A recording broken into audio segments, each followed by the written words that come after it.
Today we're having another one of our lectures and this particular theme is language in the Bible. It's a big chunk of stuff, but I know hopefully that we can look at various ways of highlighting particular issues of language, particularly in the question of the Bible itself, the language of the Bible is the languages the Bible was written in, some of the history of these languages, and also some of the kind of the points of contention in terms of the use of language, what language means. What does it mean to read a text in one language as translated from another? This is something that we see on an ongoing basis. This is kind of a humorous. One of my guilty pleasures is using Google Translate on a variety of things and seeing the weird and wonderful ways that words from another language, particularly the ones I often use are from Japanese in terms of model making, anime, whatever, how the resultant phrase from Google Translate has absolutely no meaning whatsoever. It's just quite bizarre. And yet this is one of the long-standing issues of dealing with scripture, is that you're dealing with a series of documents that were written in a language that is very different from the languages that we use, on the First Testament in particular, and was written in such a long period.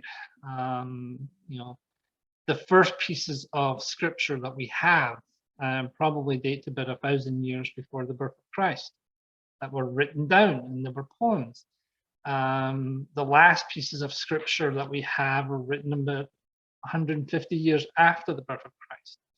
So you're looking at 1,100 years, very different languages, very different places where these things were written down, even in terms of writing methodology, the scripts themselves. The Hebrew alphabet doesn't have vowels. When you look at the words in the Hebrew of the time, it's just the consonants. You would read out the words and then the vowels would kind of make sense from reading out. So it's a very complicated situation. And I've got a couple of ways of kind of starting off.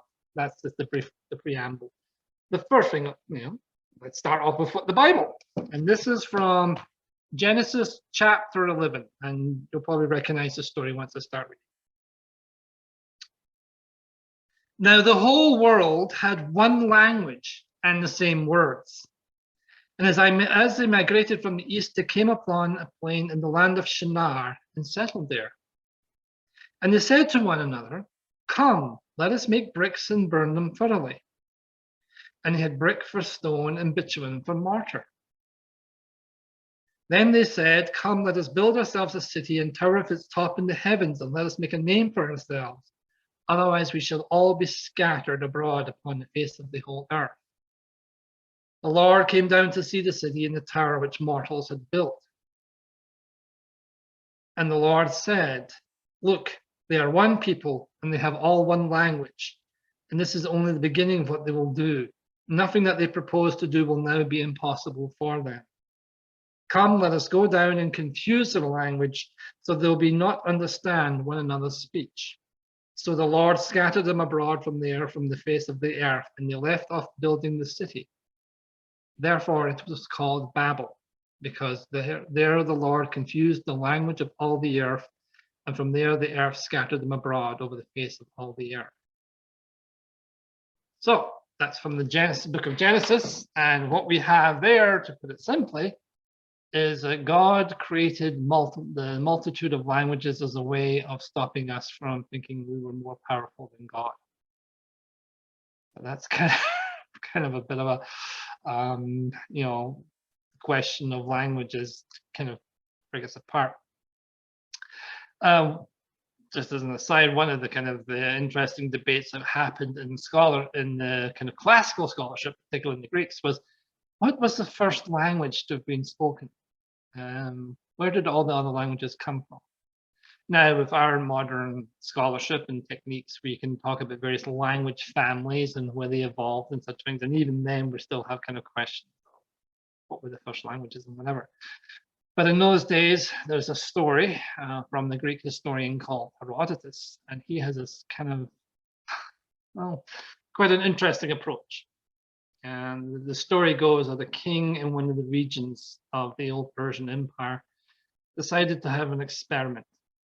He got hold of two kids and completely isolated them, that they would be raised in environments where no one would say a word. No one would influence what what words these kids would say. And the idea being that the first word the kid would use, that would be the first language spoken, because the idea was it would be some kind of ancestral memory. And so from what I remember, the person, and it says bread, and I think it was like the language of the Phrygians.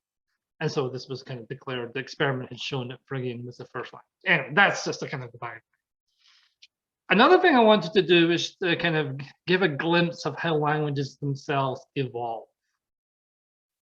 We tend to forget that this is quite this is quite a major issue, particularly in the writings of the First Testament.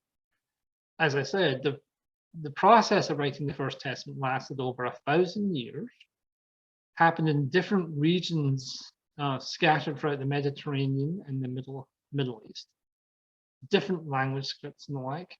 And so the languages themselves evolved. Like in scholarship, will often say that when later writers make use of earlier materials, sometimes they don't really understand what the word they're saying, and we have that ourselves. In fact, we have this sometimes in the Psalms. I've noticed in the last couple of weeks, the term Salah has turned up, and that's not been translated. We don't know what it means. So, what I thought I would do, as kind of an experiment almost, is read the Lord's Prayer. Read it as it was written 1,000 years ago in Old English, which is the root language of modern day English. This was written about 1,000 years ago.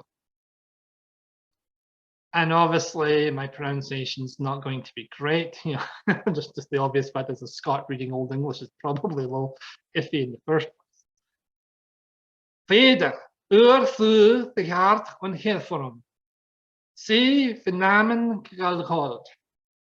To become Penrich. Gewurpa Urd Iwilda un Iradan. Swa on Hilforum. Urni ged while Kalan half sealed us to dag. And forgive us our gertas. Swa we forgive gildetaldum. En nee geduld ons kostane.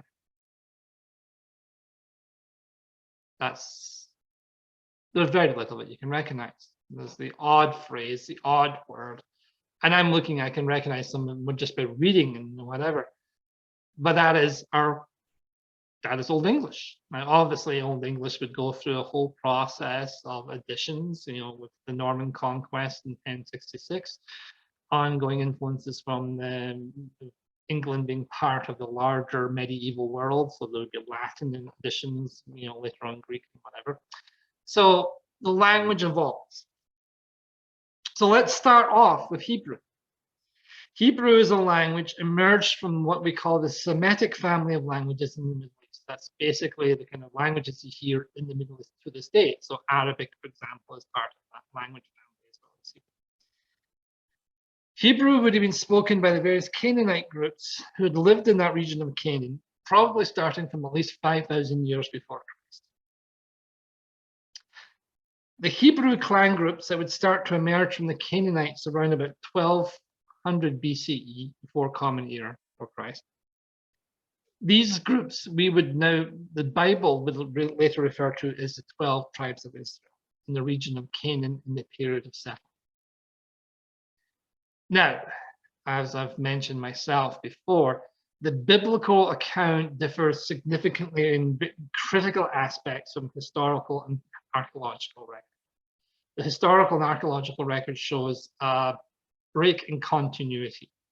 Various Canaanite city-states, to varying degrees, collapsed, and what seems to have happened is some of the surviving populations hit the hill country, reestablished, renewed, recreated new forms of governance, new forms of living in relationship with one another, And part of that evolution was as well prejudice.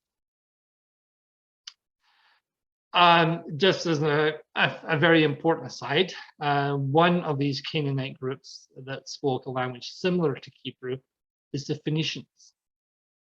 And they will have a critical part in the question of language in general, not just as far as the Bible is concerned, but in, overall, the Phoenicians would be one of the kind of foundational groups in question of modern day languages.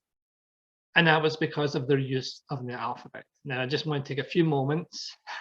It's always I want to take a few moments. There are a variety of writing scripts existing in the world at this time. We have hieroglyphs in Egypt, where words are represented by symbols, cuneiform systems, and linear systems. There are the many complicated systems that rely upon memorizing a symbol for a word. At some point, someone develops a concept of alphabets. The idea that words are made up of letters. And everything becomes much simpler then. Because instead of having to remember a whole collection of symbols to represent words, all you need to do is remember the letters that make up the words. Interesting enough, this is one of my struggles. And now and again, I engage in the project of trying to learn Japanese, and I usually give up because one of the challenges, there are a variety of, there are three main scripts. Two of the scripts are kind of somewhat alphabetical scripts where you just use letters to make up words. And then there's this whole other, which is like complicated symbols, and it gets complicated. Anyway, the alphabet system that the Phoenicians would develop was an ability that would allow them to communicate, write things down, record things, and it was simpler than, as I've said, than things like such as linear systems, cuneiform, and others. Now, the critical part that happens is that the Phoenicians were the traders of the Mediterranean. They traveled throughout the whole Mediterranean Sea, and they established settlements in the Middle East, North Africa, Sicily, as far as Spain. And there is records that they're involved in trading expeditions as far as the British Isles, where they would get tin from Cornwall. And there are even later accounts of some Phoenician sailors sailing around the whole continent of Africa. They were remarkable traders. In their trades and trading journeys, they came into contact with the early archaic Greek civilization. And I need to kind of be careful here because I will rant and on and on and on about archaic Greece and classical Greece. One of my favorite historical periods. So when Phoenicians and the Greeks met one another, one of the things that the Phoenicians introduced the Greeks to was the alphabet. The Greeks had, at this point, didn't have a writing system. They'd had a writing system centuries before. It had fallen out of use. It was a complicated system. And when it was finally translated, it was much to the great disappointment that all it consisted of was the lists, lists of various items. There were no great stories, no great epics, whatever. Whereas when the archaic Greeks, the classical Greeks, when the archaic Greeks developed their writing system, one of the first things they wrote down was their epic poetry. So that was obviously a great thing. Anyway, I'm just looking at the time here. So they developed, so the Phoenicians introduced the Greeks to the concept of the alphabet. And as they did with so many things, as some historians are pointing out, but the wonders of archaic and classical Greece is not so much that they invented stuff. They didn't really invent stuff. What they did was they improved on what had been shared with them in the first place. And this is true in so many ways. And one of the ways this is true is the alphabet. They looked at the Phoenician alphabet and introduced vowel sounds and vowel letters. And it became even more simpler to use. So there, the Greeks now have an alphabet system, and through the Greeks, this will be introduced to the Etruscans and various Italic peoples. Eventually, that will evolve from the Latin alphabet, which is the alphabet that we have. So, just to sum things up, Our alphabet system is a product of Phoenician alphabet system, suitably modified by the Greeks for their needs and over various years of years. So the Greeks now have an alphabet, and we will get back to them later. We'll put them to the side just now. So Hebrew. How much literacy was there in the ancient world? Very little. We're probably looking between 5 to 10% for many of the early civilizations. There were scribal class. There were professional scribes. But the vast majority of people would not know how to read and write. It wouldn't be part of their lives. Writing materials was so expensive. One of the more cheaper uses of writing material was pottery shards. Those when the pot broke and you had these shards, you could write little bits and pieces, little missives. In fact, one of the stories I remember reading years ago, it talked about the 10 Commandments, suggested that the 10 Commandments hadn't been written so much on big slabs, like Hollywood, where you see them writing on leather, that they may have been written on pottery shards. That that was available. If they'd been wandering around the wilderness, they didn't have the access to paper, they didn't have the access to most writing materials. What were the writing materials of the day? Papyrus, a paper produced in ancient Egypt, and was one of its main exports. Actually, from what I hear, it's not a bad paper to write on, and it actually has lines and whatever. Inscriptions, carved on stone, and so that would impact what kind of letters you would use. You want, if you're carving something, it's going to have to be easy to carve on. So you have inscriptions, you have papyrus records. Later on, you will have vellum, animal scrolls. Everything's written in scroll form. You write it down in the scrolls, and then you see this in the Gospels. Jesus talks about going into the synagogue, opening up the scroll, and so what we know as books, like the Bible I read ones, are much later edition. So that's the kind of the background of writing. The first piece that we have of early Hebrew dates back to a calendar that probably dates back to about the 10th century before Christ. So that's about 900 years before Christ. We find little pieces, bits and pieces of carving, sometimes inscriptions of Hebrew, sometimes pieces of jewelry. There's a piece of jewelry dating to the fall of Jerusalem in the 6th century BCE, where it actually makes reference to a possible person mentioned in the Bible, that this item belongs to some such and such. In terms of actual documents, we don't have anything. We don't have documents. We don't have pieces of papyrus or vellum or whatever dating from this period. We just have the copies of the copies of the copies of the copies. It's up to scholarship to say, by looking at what was translated, what was copied down, what does it say about the language that was written at the time. Now, Hebrew was the language of the 12 tribes of Israel, of whatever form that took. It would have been the language of the first kingdoms of Israel and Judah. King David probably would have spoken in Hebrew, and Solomon probably spoke in Hebrew. There were other languages around. This was a time of growing imperial threats, the Assyrians, the Babylonians, the Egyptians.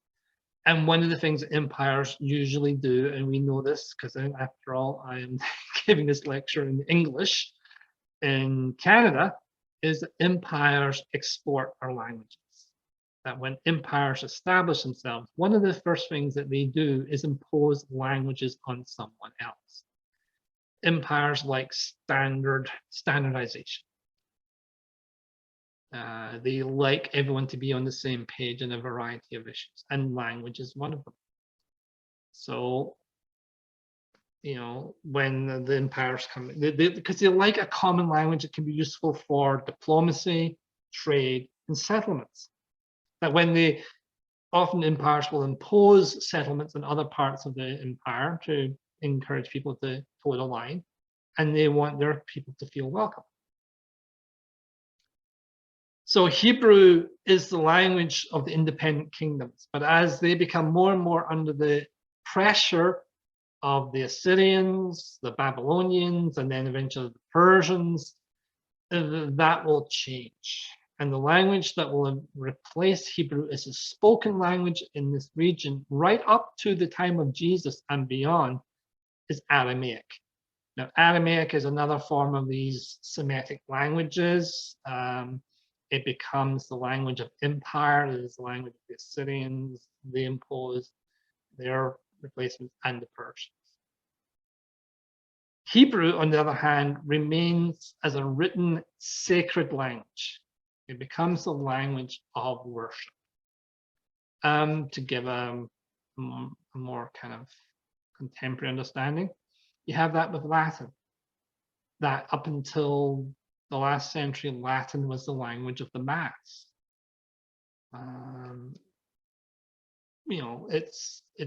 The language conveys something of holiness, whatever. Now, how many people knew Hebrew? We don't know. How many people could read the Hebrew scrolls? I would say maybe 5 to 10% of the whole community. They had professional scribes and the like. The first examples we have of written Hebrew in the Bible are the Song of Moses, Exodus chapter 15. I have notes which at some point we will hand out. We'll send out to people so people can look at the verses and the like. So it's Exodus 15, chapter 15, verses 1 to 18, and the Song of Deborah. Now, Judges chapter 5, verses 2 to 31. Now, what is interesting with these two elements is that they are part of the heroic history of one is Israel against the forces of Egypt. The other is a settlement. Now, in terms of the distance between the events they describe, the Song of Moses is maybe 100, 200 years after the events it describes, and that's just a very rough guess. Whereas the Song of Deborah, it could be 50 to 100 years, might even be less. It might be a more contemporary piece, we don't know. Hebrew was the language that scripture was written in. But as I've said before, and I'll say again, this was over 1,000 years. And it'll happen in Israel. It'll happen in Judah.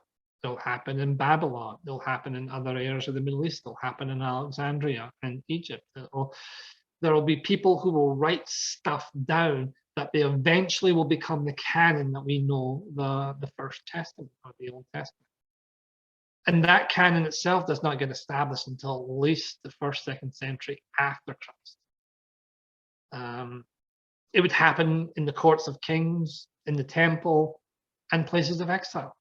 In fact, large chunks of the Bible were finally written down in Babylon during the exile, and were certainly edited and collated. And so the people in Babylon are writing about events that happened 500 years ago in the past, with some material. But like, what would we write about? Say someone was to say, write a history of Civil Age England, Civil War age England, mid 17th century. And then you would say, by the way, you only have this source and this source, and we don't have all the books. What would you write? How could you? You can't talk to anyone. There might be some oral history that's got really lost in translation, kind of thing. And so they're writing about it. And the other critical issue is they're not writing history. They're writing about the people of Israel's relationship with God, how that evolved, how that changed, the characters involved. So scholarly analysis can give us a sense of how close to the events, like the historical narrative of the reign of kings is probably written down maybe couple hundred years after the event. So it could be some cases fairly close. And there'd probably be a fair bit of material, inscriptions, maybe memories, some folk stories. Stuff gets added to it, it becomes more impressive. You know, when they're writing it down, they're trying to make a point. There's editing, revisions that illustrate the influence of more modern editor in an older story.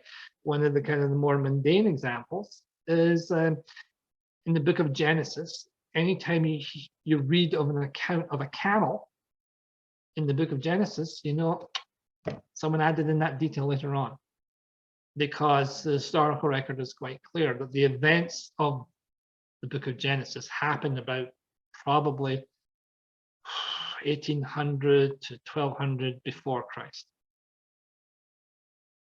Camels were not, domesticated camels were not in use in that area.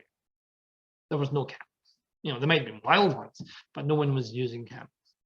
So that's just a kind of that little extra detail.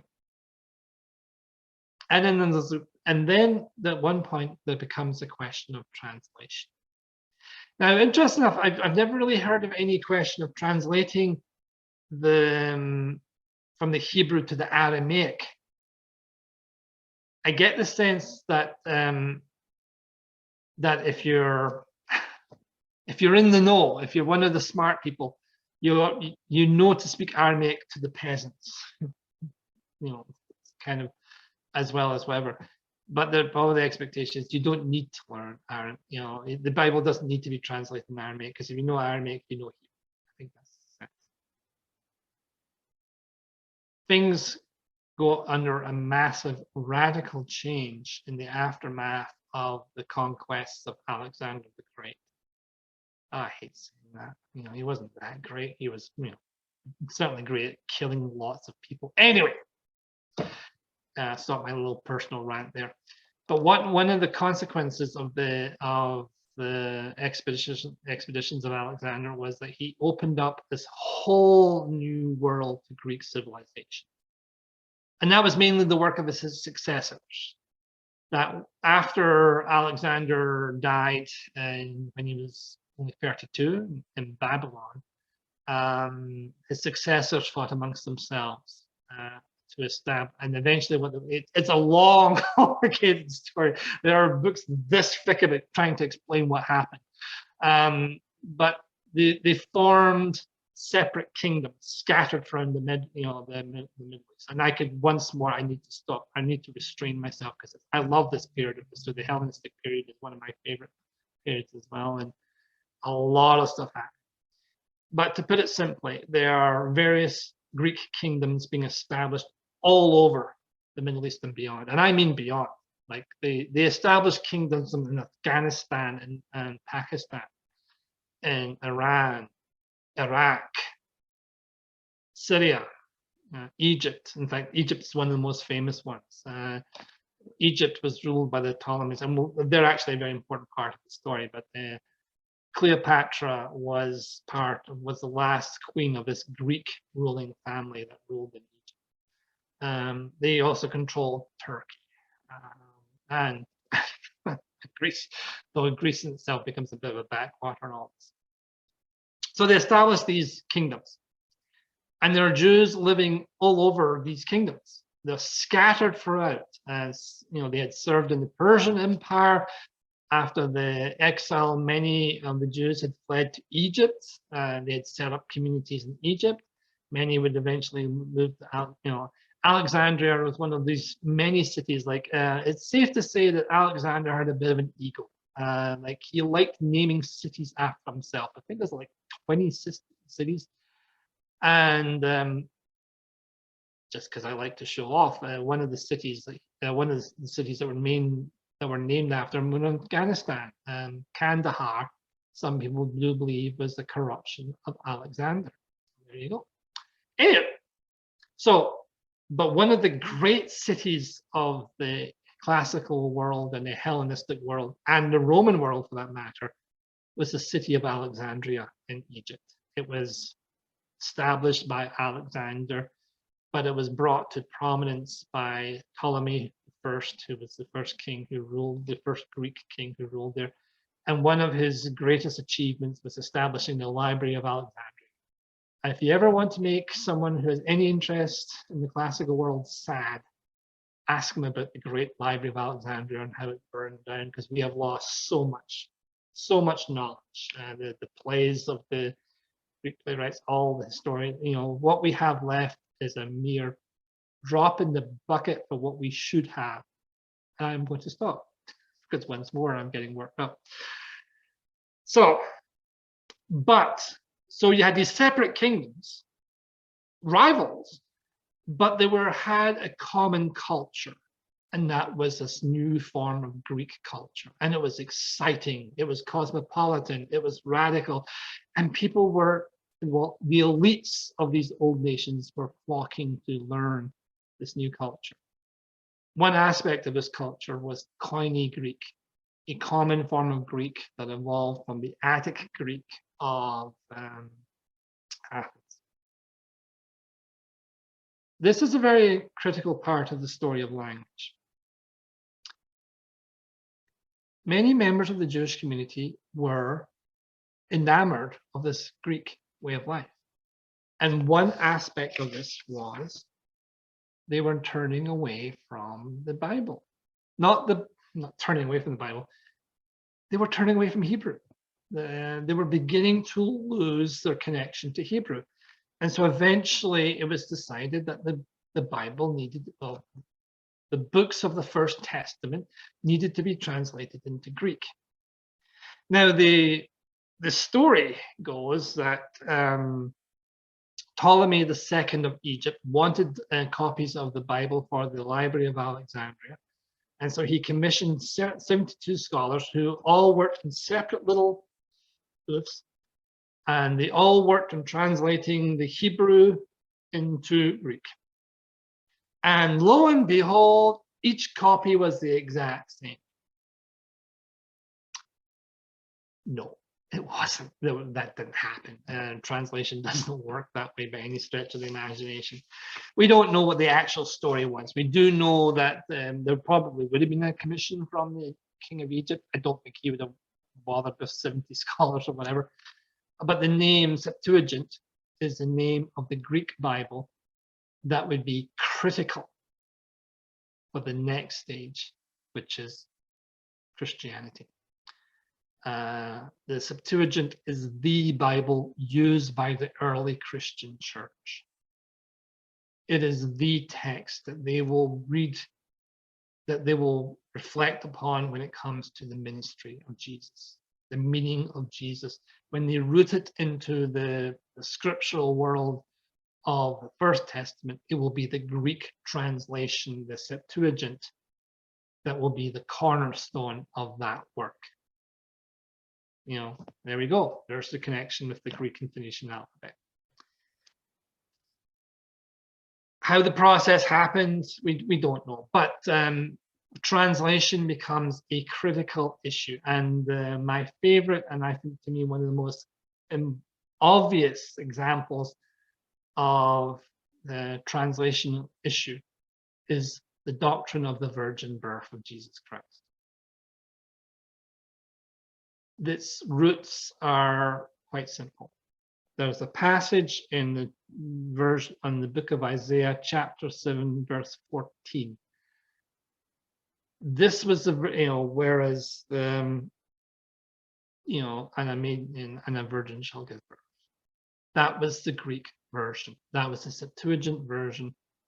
That when it comes to the birth of Jesus, it will be the result of, and I'm just checking my, I should have had this prepared. But so, this is from the NRSV 7:14.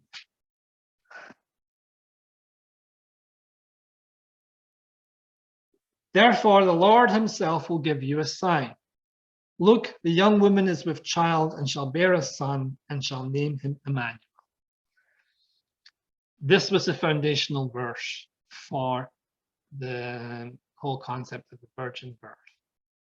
Because in the original Greek, The word is parthenos, which means virgin.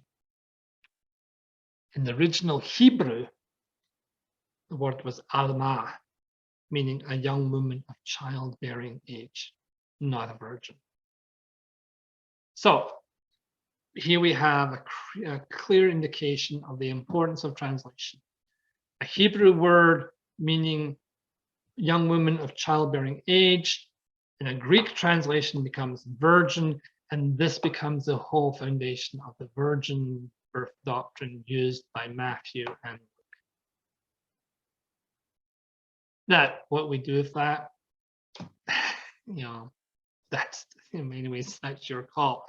I'm just talking about the issue of language. He says washing his hands of the whole affair. Well, and I think I've made it clear in past part of that.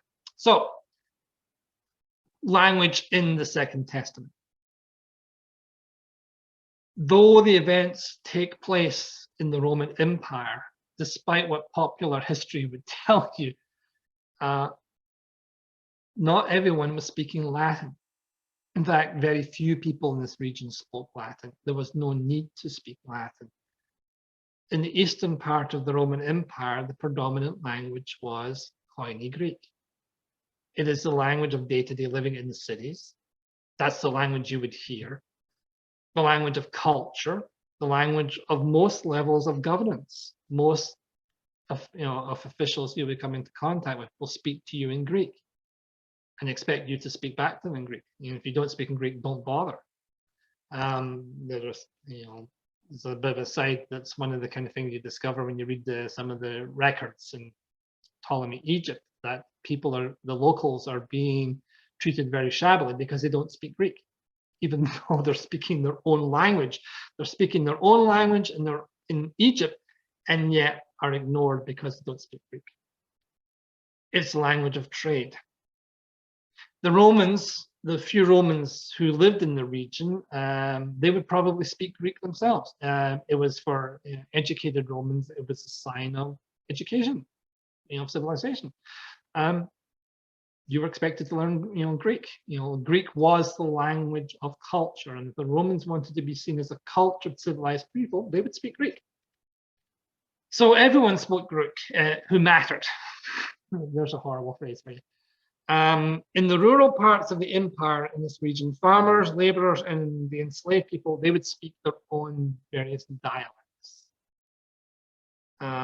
Languages that predated the rule of the Greeks and the Romans. And so this would be usually various dialects of Aramaic and Semitic languages. Some would know a smattering of Greek. If you wanted to get on in the world, you would need to speak to the people that mattered. Say you wanted to get hired to work on a building site, say you wanted to engage in some trading agreement, say you wanted to buy and sell, you probably needed to know basic level of Greek to kind of, haggle and all that kind of stuff. It's not like you would need to know enough Greek to understand the complexities of Plato philosophy or understand the complexities of a play that you were watching. But if you wanted to get on in the world, you needed to know how much does this, and for a wine cost, that kind of stuff. So what languages did Jesus know? His first language was a Galilean dialect of Aramaic. And we actually see this in the Gospels. Mark chapter 5, verses 41, when after Jesus heals a young woman, Mark mentions that Jesus takes her by the hand and he says to her, Talitha kum, which means little girl, get up. Now, it's interesting. This was something obviously that people remembered Jesus had said. This is part of the oral tradition of Jesus, that he said to this little girl, get up. And Mark has to explain what it means. Mark has to explain to his audience, his intended audience, what a phrase that anyone in Jesus's circle would have known right off the bat. If they'd heard this, they'd have known exactly what he was saying. But Mark's intended audience, Mark has to explain what it means. And this is especially true when the most poignant of what Jesus says in Aramaic is his last words, according to Mark. at 3 o'clock, Jesus cried out with a loud voice, Eloi, Eloi, lema sabachthani, which means, my God, why have you forsaken me? Once more, Mark is writing for an audience that doesn't know Aramaic. Now, Jesus would have learned some Hebrew as part of his religious life in the religious community. And once more, we hear that he, in the Gospel of Luke, recently we heard him picking up the scroll and being able to read the scroll right off the bat. That's actually quite an accomplishment itself. So he reads Hebrew. How much does he write? We don't know. There's only one account of him writing, and that's in the Gospel of John, and that's a later story that was added to the original manuscript. And all we know is he writes in Psalm. So Jesus himself, speaks Aramaic day to day, probably knows a little bit of Greek to get on in the world, when he was working on the building sites and whatever. If he had dropped into one of the kind of the academic salons of the Greek elites, he probably wouldn't have much of a sense of what they were talking about. So that's his framework. His language rooted in that region. And yet the books in the Second Testament are written in Koine Greek. Now, they're written in very different styles of Greek and qualities of Greek. This is one thing that, you'll notice in translation, the Gospel of Mark is very different when you read it compared with, say, the Gospel of Luke and the Gospel of John. Luke's Greek is quite polished, and it's often, from what I understand, it's often used as a teaching tool, and people are taught to read Koine Greek by, giving passages from the Gospel of Luke. Whereas Mark's Greek is seen as being more focused and simply relaying facts. It's more boom, boom, boom, boom. It's not a pretty thing to listen to. The earliest Christian documents are Paul's letters, and I've mentioned that before. And once more, they're written in Greek. And scholarship has shown that they're written in Greek by someone who's very comfortable writing that language. There's a good chance that Greek was actually Paul's native language. We don't, the few bits and pieces in terms of his background, he definitely gives indication that he is someone who was born and raised in the Hellenistic part of the world. That yes, he is Jewish. He is very much steeped in the Jewish culture. He talks about being trained as a Pharisee and all this kind of stuff. But from his letters, we read someone who's very steeped in the Greek way of life. The Greek, the imagery he uses. He often talks about running the race, for example. Athletic games and the like. He uses a Greek terminology. He would have known Hebrew, but when he's making references to Scripture, I don't know, is he making references to the Hebrew original, or is he making references to the Septuagint, the Greek translation? So the ultimate question that we do have, I think it's time to kind of take this part, what does it say that these documents were written in Greek? I think one of the clearest things it says is the shift in the intended audience of the works. That there is no interest in writing things in Aramaic. There's no interest in writing things in Hebrew.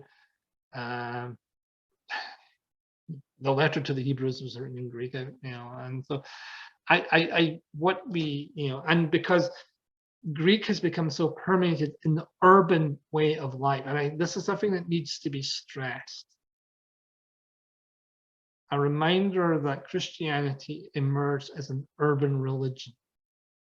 That's its foundational roots. That's where once it is shifted from Jesus's ministry in the Galilee, which was a rural ministry and rural imagery, and all of a sudden it goes from that to Paul's, rooting it deeply in the city, in the community, in the city communities, and amongst people who didn't really know each other that well. Like, Paul is writing to new communities who are still getting to know one another. They're not rooted in these old traditions. The language often reflects a larger change in culture, and the Hellenistic culture is it's a new radical opening to some degree for these people, and that they're being invited to be part of something that's different, something that's more dynamic, something that's more on the move forward, for both good and ill. The Hellenistic culture, the language of the Greeks were very proud of their language. They were very proud, even in terms of how it sounded, the kind of the old. I'm not sure how true it is, but one of the things that the Greeks established themselves about how they were superior to other people is because the sound of their language itself. Greek sounded so beautiful when it flowed off their lips, as opposed to the ba ba ba ba ba of what those non-Greeks say. That's where the term barbarian supposedly comes from. It's a ba ba ba. They open their mouth and words came out and it makes no sense whatsoever. Well, the language, the Greek language, is an invitation to a larger world to become part of this message. I've never really heard of of earlier books being translated into other languages until the Greek world muscles its way in. And so when it comes to this new vision of a relationship between God and the people, particularly centered on the Gentiles, the non-Jews of this world. The Gentiles are predominantly seen as being Greeks. We see that in Paul's letter when Paul, in the Galatians, he says we're no longer Jew or Greek. Now it's interesting to think about that because he's talking about the Roman Empire, but he doesn't say Romans or Jews. He says Greeks or Jews. So the idea of Greek being an identity. And so, just to kind of wrap things up, hopefully I've kind of had some, given some kind of sense of, but what we have in the Bible is a collection of various language groups that focus on one particular, like Hebrew is the language of the First Testament. There are indications that some of the books may have been written in Aramaic and then translated, whatever, but in general, Hebrew is the language, and it's a sacred language. One of the kind of, there is, one of the stories that we have of the history of Scripture itself is that there was the King Josiah, who was one of the last kings before the collapse of the kingdom. He himself was an individual who believed that the people of Israel had lost their way, that they had become too enamored of other religions and whatever, and so he decided it was time to cleanse the religion. He was a monotheist through and through. And at the same time, he supposedly founded copies of the law that had been squirreled away in the temple, and lo and behold, had been found, and he read them out and said, we get back on track. It didn't work. The kingdom collapsed in a couple of generations. But the power of the language itself, of reuniting the people, and this is something, like when the leadership of the elites returned to Jerusalem at the end of exile, one of the things they did was to read out the law. The law would have been read out in Hebrew. It would probably one of those things where if you didn't understand what was going on, you weren't welcome. It was a reminder of the renewal of the covenant between God and the people for God's language. And I think Hebrew was seen as that kind of, just in some ways like Latin would become that kind of language, that kind of sacred language. One of my kind of, there's this anecdote I remember from this series where the Bible was translated into a variety of languages, and in the center was Latin. One side was Greek, the other side was Hebrew, as the bishop who had commissioned the translation and said it was like Christ being surrounded by the two thieves of the crucifixion. No, Greek and Latin. Greek is the language of the Second Testament, not Latin. No one speaks Latin. There's no account of, when Pontius Pilate was interrogating Jesus, he wouldn't have spoken Latin, he would have spoken Greek. When he spoke to when he issued his orders about what was to happen, the orders would have been issued in Greek. And more than likely that the charge sheet that was put above Jesus, more likely the words were written in Greek because he wanted people to read it. Hardly anyone spoke Latin. But Greek, that's the language they understand. So I hope I've given a kind of a understandable level of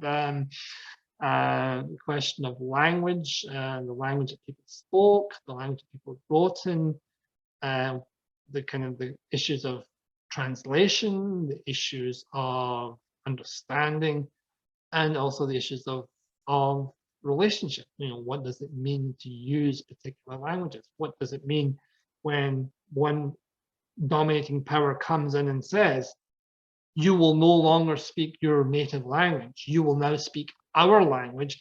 Our language is a language of culture, it is a language of trade, it's a language of diplomacy, it's a language of governance. Your language doesn't count anymore.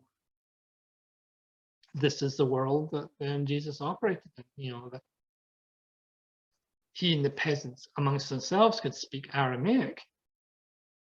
But once they wanted to go out of that bubble, they were not welcome unless they spoke the language of the domination. So there you go. We don't, hope if you have any questions about this, drop them in the comment section in the YouTube, and maybe once when we get back to in person, we can field some questions on this issue. And so, thank you for listening. I hope I made some sense, and have a good one.